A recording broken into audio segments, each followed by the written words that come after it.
rivalry between Themistocles and Aristides, which had slumbered during the foreign invasion, had now broke out afresh. Aristides had won great credit by the organization of the Delian League, as well as by his incorruptible honesty, Aristides the Just. Themistocles had done the state even greater service by the stimulus he had given to the navy, and by his scheme for the fortifications of Athens. But unfortunately for his own happiness, he loved both money and glory too well. Like Pausanias, he could not refrain from boasting of his achievements. Like Pausanias, he loved riches, and was suspected of getting them dishonestly. During an expedition to the Greek islands, he had acted in the most arbitrary manner, putting many persons to death untried, and giving all the power to his personal friends. Such overbearing actions were not tolerated by the Greeks, even in their greatest generals. A mortal who acted in this way usurped the privileges of the gods, and sooner or later Zeus would punish his insolence. Gradually, the popularity of the favorite general began to wane. Once more, an ostracism was demanded, and this time it was Themistocles on whom the lot of exile fell. First of all, he went to Argos. The Spartans, who looked on him as a dangerous and cunning enemy, thought him too near for safety. They therefore began to plot against him, declaring that he had a share in the treachery of Pausanias. They even sent to Athens to urge that he should be tried before a general assembly of allies as a traitor to the enemy. As a traitor to his country. Themistocles did not wait to stand his trial, but fled across the sea. For many years he wandered from place to place. No Greek state cared to shelter him, and at last, after a long series of adventures, he found himself at Susa.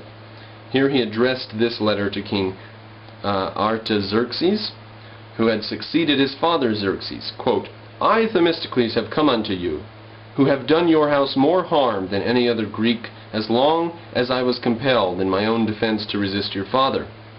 Yet I also rendered him even greater benefits when I was in safety, and his retreat was endangered. A reward is still owing to me, and now I am here with power to render you great service, but driven out by the Greeks because of my friendship for you. I desire to wait a year, and then myself declare to you the reason of my coming." Artaxerxes welcomed Themistocles gladly, and by the end of the year he had learnt enough Persian to speak without an interpreter. The king treated him with every honor, as a friend and favorite rather than an enemy. He appointed him good governor of the district of Magnesia, and gave him 3 cities, whose revenues, as was the Persian custom, were to supply him with bread, meat, and wine. He married a Persian wife, and settled down to a luxurious and inglorious existence. The Magnesians held him in honor, and when he died, at a very advanced age, they gave him the tome his own country refused him. Okay, so at this point, this book Zimmern goes now into the wars in the East, and we're going to look a little bit further at the Delian League. So we're going to Starr, History of the Ancient World, Chester Starr. Athens, we're on page 311. Athens paid little respect to its initial promise of autonomy for the members of the League. Forms the League, says that we'll all respect each other's autonomy, but doesn't necessarily do that. Laws passed by the Athenian Assembly require universal use of standard weights and measures, and of Athenian coinage. So it did benefit the League in that way. It forced a more efficient system. Maybe it wasn't the best system of weights and measures available, but it's better to have everybody on one system. Although the Athenians were willing to tolerate any form of government among their subjects, even tyranny, so long as it was loyal, the internal political systems of the dependent states tended to be democratic under Athenian favor. So there was just a general favor or prejudice or bias towards states that were democratic. In the case of Erythrae, Colophon, Colophon, and others, members of the local councils were required to swear oaths of loyalty to the Athenian democracy. Expulsion of dissidents and taking of hostages, fines, and other ingredients of imperialism all appeared at one place or another. In fact, Athens even made a law after crushing the Euboean revolt in 446. They required not only an oath of allegiance for every citizen, but they required that Chalkis permit appeal in major lawsuits to Athenian courts.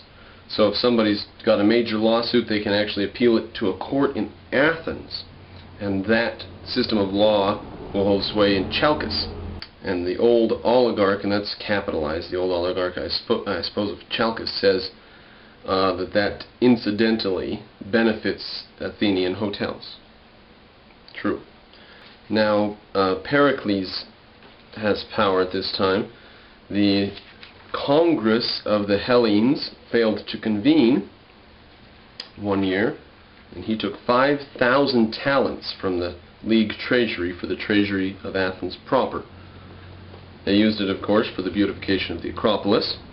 The Parthenon is a monument to Athenian imperialism, as well as to the confidence and artistic taste of classic Athenian culture.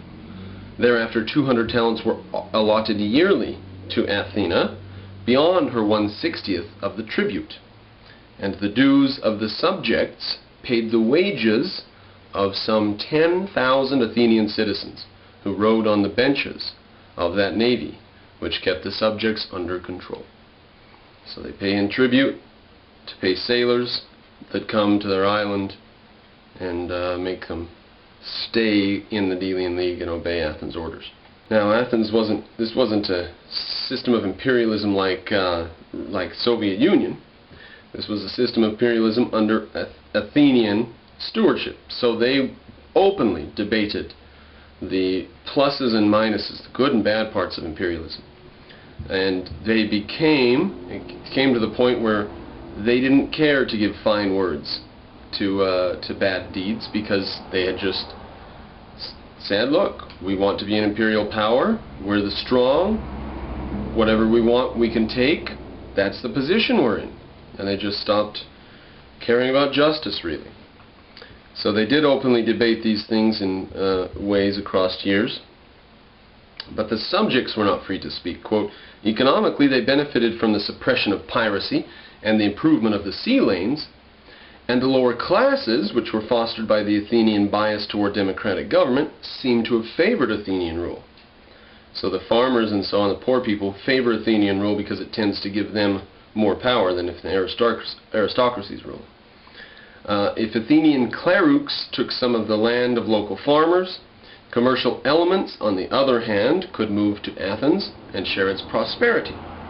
Yet the alien mastery, though exercised with more considerable restraint than was later to be true of Greek imperialists, offended the basic principle of the polis as an independent, self-contained unit. So this whole idea of the Delian League does go against the city-state mentality, but that's sort of like a token of progress then. They're progressing. They're getting away from the idea that you can't have any bigger than a city-state political unit.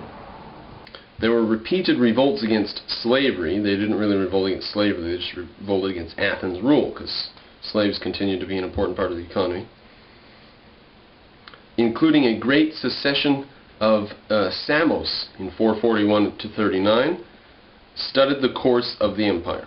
When finally the Peloponnesian War broke out, Sparta could stand before Greece as the champion of liberty.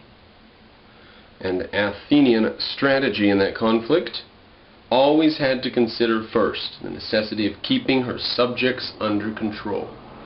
By the time of the Peloponnesian War, when Athens and Sparta went to war against each other after Persia had been decisively defeated twice, it was the case that Sparta was the champion of liberty. Sparta was more in defense of the liberty of the various Greek city-states around the Aegean than was Athens. So, interesting turn of events. Now about the economic expansion that took place in the 5th century. By the 5th century, the great wave of Greek colonization into new areas of the Mediterranean had largely come to an end. Although this cessation had closed one of the principal vents for internal social and economic tensions, the Greek world exhibited an unparalleled prosperity in the vigorous decades after the Persian defeat. Unparalleled prosperity. The maritime states especially profited, and among these Athens led the way. For the first time in history, a state now appeared that could not feed its citizens from its own lands.